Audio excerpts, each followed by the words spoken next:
Dan Yusuf Kala mengaku sempat menelpon Kabareskrim Polri Komjen Polisi Budi Waseso. JK menegaskan tidak ada pencopotan jabatan atas Budi Waseso.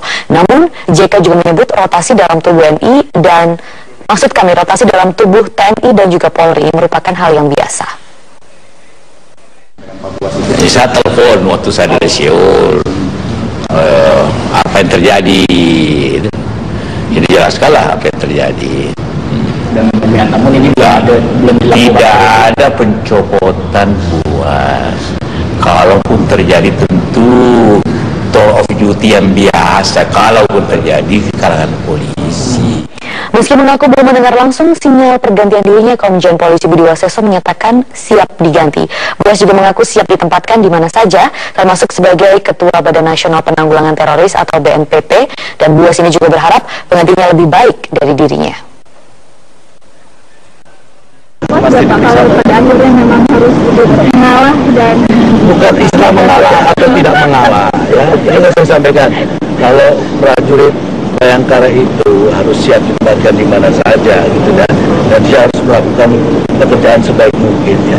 Bukan soal pencopotan, ini adalah mutasi, ya. Kalau telah terjadi, itu adalah mutasi, ya, yang biasa terjadi di institusi atau organisasi Polri. kalau jabatan baru yang dijanjikan Kepala BNPT, Saya malah belum tahu, ya. Kalau itu toh benar, berarti itu prestasi buat Raka Susanto yang sudah berada di Mabes Polri, dan saat ini Raka sudah bersama dengan Komjen Budi Waseso. Raka, silahkan dengan laporan Anda, bagaimana tanggapan Budi Waseso terkait mutasi dirinya? Ya Maria, saat ini saya sedang bersama dengan Kabareskrim Mabes Polri Komjen Pol Budi Waseso. Pak Budi, saya mau langsung bertanya, bagaimana tanggapan Bapak setelah kemarin malam Bapak tahu bahwa ada rotasi, Bapak dipindahkan menjadi Kepala BNN, Pak? Ya, saya tadi malam tepatnya jam 23.10 saya diberitahu bahwa saya dirotasi, ditugaskan di BNN sebagai Kepala BNN. Gitu, ya. Tanggapan Bapak sendiri? Saya pikir ya itu nanti tugas prajurit Bayangkara harus dilaksanakan baik, dan ini merupakan satu kebahagiaan dan kebanggaan saya, ya, karena dengan jabatan itu berarti eselon saya naik, ya, berarti yang kemarin dibilang ada pencopotan, ya, ada penurunan Kabareskrim itu sudah terjawab hari ini, itu semua tidak benar, ya. Yang ada rotasi penugasan, dan ini jelas-jelas eselonnya naik, ya. Jadi dan saya langsung di bawah Presiden. Ya. Kalau ada yang bilang Bapak ini dirotasi dikarenakan Bapak menimbulkan kegaduhan, ya. Tanggapan Bapak seperti apa? Saya kira kalau soal kegaduhan saya kira tidak, ya. Hubungannya saya dengan rotasi ini dengan kaitannya dengan penanganan kasus yang saya lakukan dianggap negatif, saya kira tidak, karena faktanya hari ini saya, ya, sesuai dengan beritanya, saya menempati jabatan sebagai Kepala BNN, gitu. Kapan Pak serah terima jabatan berlangsung? Nanti tergantung Pak Kapolri dan Pak Presiden, ya.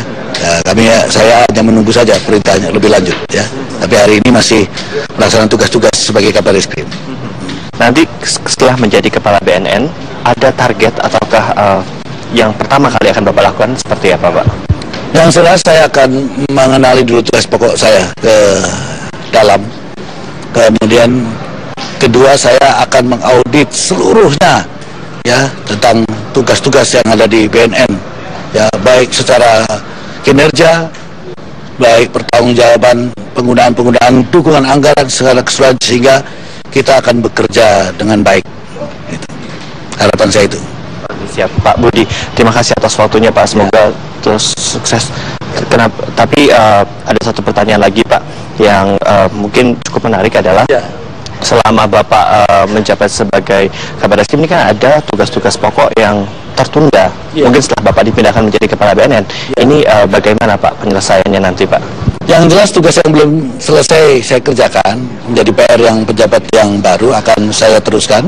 Saya sampaikan pada pejabat yang baru, dan saya akan memberikan bantuan untuk supervisi jika dibutuhkan, sehingga progres dari pekerjaan itu tetap berjalan. Saya kira itu. Tapi ini bukan berarti akhirnya menjadi stuck atau menjadi terhenti gitu ya, Pak, ya? Semua yang setelah Bapak lakukan pengusutan seperti itu? Saya kira tidak, ya, karena saya yakin dan percaya pengganti saya lebih kemampuannya daripada saya, ya beliau lebih senior daripada saya, pengalamannya lebih dari saya, ya saya kira komitmennya sama dengan saya ya. Jadi kita akan tetap jalan dalam proses penegakan hukum yang sekarang sedang berjalan dan akan berjalan. Itu sejauh ini ada tekanan dari pihak-pihak tertentu nggak Pak sama Bapak menjadi Kabariskim sampai dirotasi menjadi Kepala BNN? Tidak ada ya, setahu ini kan saya tidak ada ya. Saya tidak merasa ditekan, saya tidak merasa diintervensi, saya berjalan seperti biasa saja ya. Kalau ada evaluasi tentang pekerjaan yang saya lakukan itu wajar, karena untuk pembenahan dan perbaikan itu biasa saja. Respon Bapak terhadap evaluasi itu sendiri Pak? Ya sejauh ini masih positif ya, evaluasi dari internal dan beberapa termasuk dari Kompolnas kemarin yang saya jelaskan, mereka masih menyatakan bahwa pekerjaan saya masih on the track gitu. Meskipun sempat ada kabar yang menyatakan bahwa ada misalnya kriminalisasi dan lain sebagainya itu Pak. Ya itu wajar, itu kan pendapat seseorang ya yang mengatakan saya bertugas mengkriminalisasi, tapi faktanya kan itu semua tidak terbukti gitu ya. Itu ya. Terima kasih Pak Budi untuk waktunya. Sukses di BNN nanti Pak. Selamat pagi. Dan Maria, demikianlah perbincangan saya dengan Kabareskrim Kombes Pol Budi. Maksud kami adalah Komjen Pol Budi Waseso. Untuk sementara demikian, kembali ke studio. Pak Susanto, terima kasih untuk informasinya langsung dari Mabes Polri. Masih banyak ditemukan di kantor Misi Haji Indonesia di daerah kerja Madinah. Adanya kursi roda tanpa identitas dan permasalahan lainnya membuat kursi roda ini terus tertahan. Namun demikian upaya pengembalian menjadi komitmen panitia haji. Dan berikut liputan Prihadi dan Tengku Abdul Jabar dari Madinah, Arab Saudi. Yaya Heriah mencari-cari di mana kursi roda miliknya berada.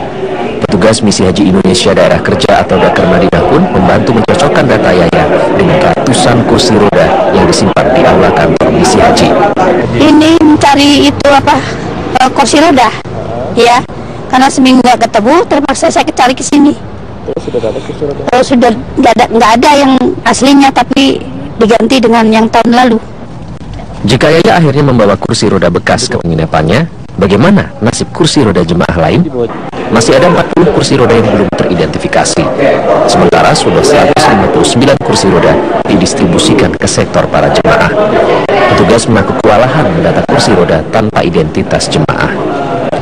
Tahukah Anda 60% dari total jemaah calon haji Indonesia adalah berusia lanjut dan beberapa diantaranya memiliki resiko tinggi. Bahkan diantara mereka memerlukan kursi roda. Dan saat ini saya berada di kantor Misi Haji Indonesia, di mana pada saat ini masih terdapat beberapa dan bahkan bisa dibilang cukup banyak kursi roda milik jemaah haji yang berada di sini. Apa sebabnya? Kursi-kursi roda ini tertinggal dan terpisah dari mereka yang membutuhkannya. Saat ini saya telah bersama dengan Kepala Daerah Kerja Madinah, Pak Nasrullah Jasam. Bapak bisa diceritakan apa sih sebenarnya kursi-kursi roda ini berada di kantor Misi Haji Indonesia? Ya, pertama ada peraturan di Bandara Arab Saudi di Madinah bahwa koper itu harus masuk bagasi. Yang kedua harus dilindungi dengan plastik pelindung ya. Yang terjadi adalah koper-koper ini datang memang masuk bagasi, tetapi tidak diberikan pelindung dengan plastik pelindung itu. Oleh karenanya ketika sampai bandara, koper-koper ini kemudian dipisahkan, maksud saya kursi roda ini kemudian dipisahkan dengan koper-koper itu dan dibawa tersendiri ke Dakar. Yang kemudian kita hampir menemukan hampir 300 lebih ya jumlah kursi roda jamaah haji Indonesia yang mestinya bersama mereka tapi dibawa ke Dakar terlebih dahulu dan kemudian didistribusikan ke pemiliknya masing-masing. Selanjutnya Dakar Madinah bertugas mendata kepemilikan kursi roda untuk dikembalikan ke jemaah.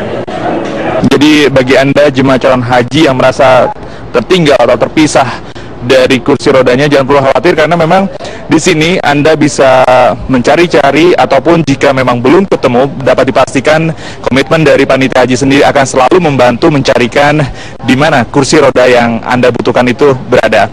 Dari Madinah, Arab Saudi, Prihadi, Tengku Abdul Jabar, Metro TV.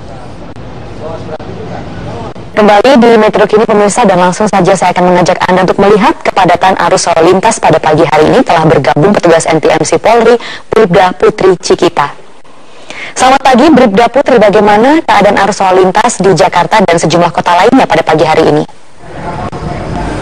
Ya, selamat pagi Maria dan selamat pagi pemirsa. Kembali kami dari NTMC Polri akan menginformasikan pantauan arus lalu lintas lewat pantauan CCTV kami yang ada di beberapa titik wilayah Indonesia. Dan yang pertama kita pantau CCTV dari kawasan Bundaran HI Jakarta Pusat. Kondisi arus lalu lintas dari arah Sudirman yang akan mengarah ke Tamrin dan sebaliknya, dan juga dari arah Sudirman yang akan mengarah ke Menteng masih terpantau cukup kondusif. Antisipasi adanya pertemuan arus kendaraan dari arah Tamrin yang akan menuju ke Jalan Sudirman, dan tetap perhatikan laju serta batas kecepatan kendaraan Anda. Dan selanjutnya kita pantau CCTV dari kawasan Alun-Alun Bandung, Jawa Barat. Arus lalu lintas dari arah Jalan Asia Afrika yang akan mengarah ke Jalan Oto Iskandar Dinata terpantau adanya peningkatan volume kendaraan namun masih tetap lancar. Antisipasi kendaraan umum yang menaik turunkan penumpang di bahu jalan agar menurunkan laju kecepatan kendaraan Anda. Ya baik pemirsa, bagi Anda yang ingin mendapatkan tentang informasi kondisi arus lalu lintas terkini, Anda dapat menghubungi call center kami di 1500669 atau melalui SMS di 9119. Tetaplah menjadi pelopor keselamatan berlalu lintas menuju Indonesia tertib, bersatu keselamatan nomor 1. Demikian Bribda Putri melaporkan dari NTMC Polri, kembali ke Maria di studio.